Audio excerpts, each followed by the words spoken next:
Welcome back जी, खुशामदीद। एक दफ़ा फिर शबनम हमारे साथ हैं और कहा ही जाता है कि जो आपका नाम होता है ना, उसका आपके ऊपर इन्फ्लुएंस बहुत होता है, तो ऐसा है? थोड़ी मैंने जैसे बताया ना कि मैं नुसरत फ़तेह अली ख़ान साहब की वो बात पे अमल करने की कोशिश करती हूँ, लेकिन वो तो बहुत सॉफ्ट होता है ना। शबनम के कतरे बहुत ठंडे होते हैं और फूलों पे होते हैं, लेकिन शायद मैं थोड़ा सा उससे ऑपोजिट हूँ। मतलब वो तो फूलों पे होती है, तो मैं हमेशा मुझे लगता है जैसे मैं कांटों पे हूँ। वो क्यों? ये I really want you to explain this कि क्यों आपको लगता है कि आप कांटों पे हैं, जबकि बहुत सारे ऐसे लोग होंगे जो आपके फैंस हैं और आपको लुक अप करते हैं, दूर से देखते हैं, क्योंकि आप जैसी जो शख्सियत होती है बस उनकी वजह से समझ लें कि बंदा जिंदा होता है और अलाइव होता है। हाँ। और खुश भी होता है। समझ लें कि उस चीज़ को मद्देनज़र रखते हुए उसकी थोड़ी ज़िंदगी जो है, बाकी वो इर्द गिर्द का जो आस पास का माहौल होता है ना, उससे इंसान बहुत ज़्यादा होता है। और वो मेन जो है वो होना चाहिए। आसपास के लोगों का आप ख्याल रखते हो? मैं रखती हूँ, लेकिन मैंने अपने आप को तो शबनम ही कहा है, उसके कतरे का है, और वो जो आसपास के लोग हैं वो कांटे हैं मेरे लिए। सही, आई अंडरस्टैंड।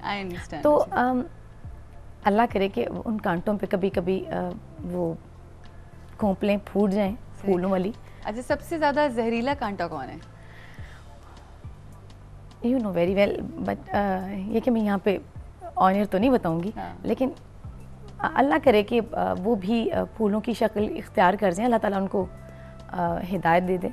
सही, बिल्कुल सही। वो मुश्किल होता है, मुश्किल से होता है, मुश्किल, हाँ, मगर नामुमकिन नहीं है, नामुमकिन नहीं। अच्छा, मुझे एक बात बताएं कि हर इंसान की एक अपनी मुख्तलिफ शख्सियत होती है, और मैं ये ज़रूर जानती हूँ कि अगर आपसे रंगों की बात की जाए तो आप बहुत लाइट पेस्टल कलर्स जो है वो पसंद करती हैं, मगर मैं आपसे अगर ये पूछूँ, बड़ा प्यारा रंग आपने पहना है आज, बहुत ही खूबसूरत लग रहा है, मगर मैं आपसे ये कहूँ कि आप अपनी शख्सियत को किसी एक रंग में एक्सप्लेन करें तो वो रंग कौन सा होगा? ये जो आपने पहना है, ये बेज।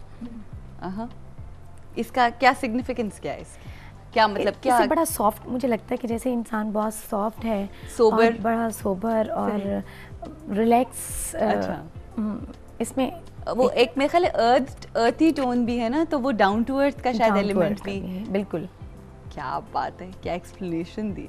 अच्छा शबनम, आप से एक इंटरव्यू लिया गया और सवाल आपसे किया गया था कि टेलीविज़न, फिल्म, रेडियो, आपने तीनों मीडियम्स के लिए काम किया है, तो सबसे ज़्यादा आपको कौन सा मन भाता है, ये वो? तो आपने जवाब में ये कहा कि मैंने रेडियो से बहुत कुछ सीखा है।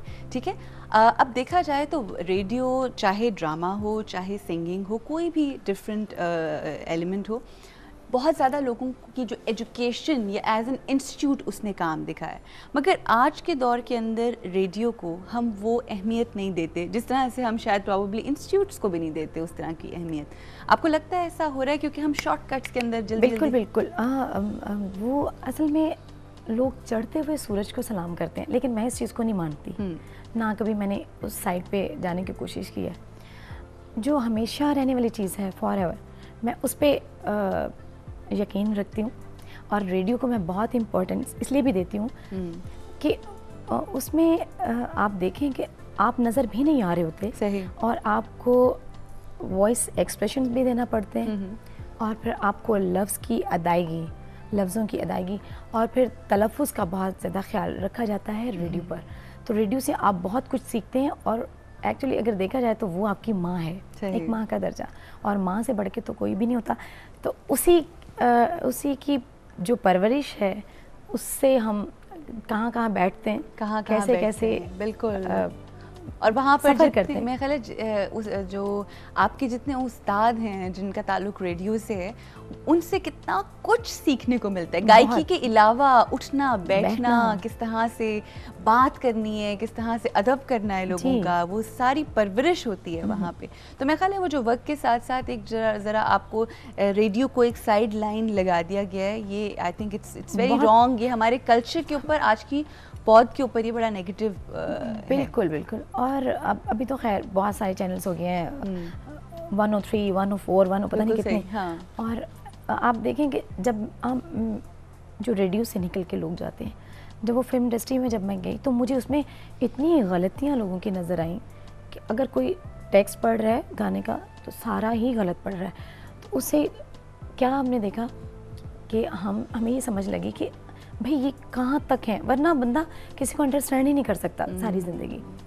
लेकिन जब आपके पास वो नॉलेज होता है, पीछे से आपको मिला होता है, तो जब आप आगे जाते हैं तो वो जो बंदा बैठा होता है आपको उसकी शख्सियत फ़ौरन से आपके सामने आ जाती है कि बिल्कुल तो उसका मैं समझती हूँ बहुत बड़ा हमारे लिए एक बहुत बड़ा हाथ है रेडियो पाकिस्तान का। बहुत क्रेडिट है, बिल्कुल बेशक क्रेडिट है। और मैं उसको बिल्कुल चाहूँगी कि लोग जो उसको इग्नोर कर रहे हैं वो ना करें बिल्कुल, क्योंकि वो एक ऐसा इदारा है जो कि एक समझ लें कि अदब का, जैसे आपने पहले से बात कर दी, वो एक यूनिवर्सिटी है। बिल्कुल ऐसे ही है। अच्छा, स्टोन्स पे बहुत बिलीव करती हैं आप, सुना है? स्टोन्स पे बिलीव तो नहीं करती, लेकिन मैं अच्छा एक चीज़ और बहुत, वो कहते हैं ना पंजाबी में कि लाई लग कि जिसने really? हाँ नहीं हाँ, जिन्हें जिथे ला देता उथे टूट पे वाकई। अगर किसी ने कहना बाल नहीं सही हो रहे, अच्छा इस पे ऐसे करो कि अभी जिस तरह से मैंने कहा हल्दी लगा लो, हल्दी लगा लो, तो मैंने हल्दी लगानी शुरू कर देनी है, ये भी नहीं देखना बालों पे हल्दी। मैं एक आपको एग्जांपल सही। अच्छा, और अगर जिस तरह से मैंने भी आपसे कहा था ओ माय गॉड आंखें बड़ी प्यारी, और वाकई प्यारी लग रही थी, तो मतलब मान लिया, जो मर्जी, वरना मैंने जाके तो फौरन वॉश करना था। नहीं, बट कई दफ़ा लाई लग होना अच्छा होता है, मगर कई दफ़ा बड़ा खतरनाक होता है, बड़ा खतरनाक होता है। इसलिए तो इतने सारे कांटे हैं आसपास। हाँ से। अच्छा, लिब्रा है स्टार आपका, ठीक है?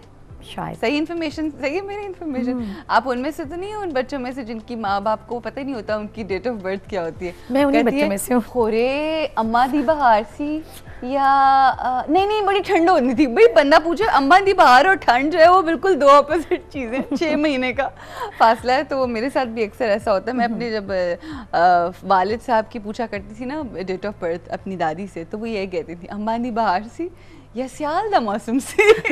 तो असल में आपको पता है कि वो दिन चेंज होते रहते हैं। हाँ। अब तो मौसम का भी पता नहीं चलता, जून में बारिश हो रही होती है। हाँ। कुछ नहीं कह सकते। सही, बिल्कुल बिल्कुल सही। अच्छा, तो बैलेंस लोग होते हैं, कहते हैं लिब्रा, तो आप हैं बैलेंस्ड? हाँ, मैं बहुत ज़्यादा, मतलब अगर आप यकीन करोगे कि अगर मुझे कोई पानी पिला देता ना, तो मैं सोच रही होती हूँ कि इसने मुझे पानी पिलाया, इसके बदले में मुझे क्या करना है इसके साथ।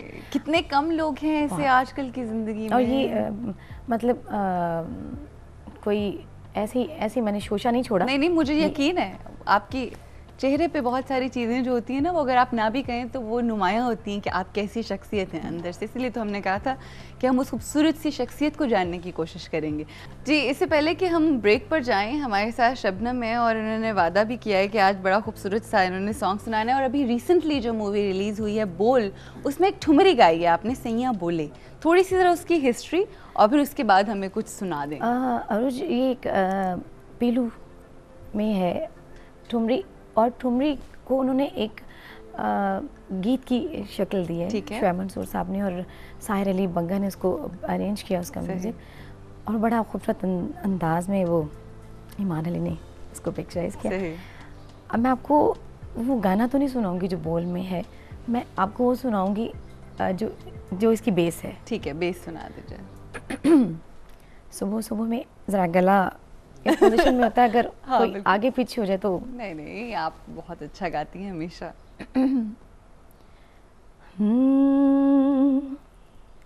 सैयां बोलो तिनक मुँह से राह भी न जाए, सैयां बोलो राह भी न जाए, दुख साह भी न जाए, सैयां बोलो तिनक मुँह से राह भी न जाए, सैयां बोलो।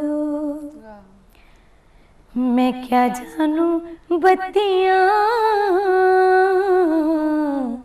लागो मोरे छतिया,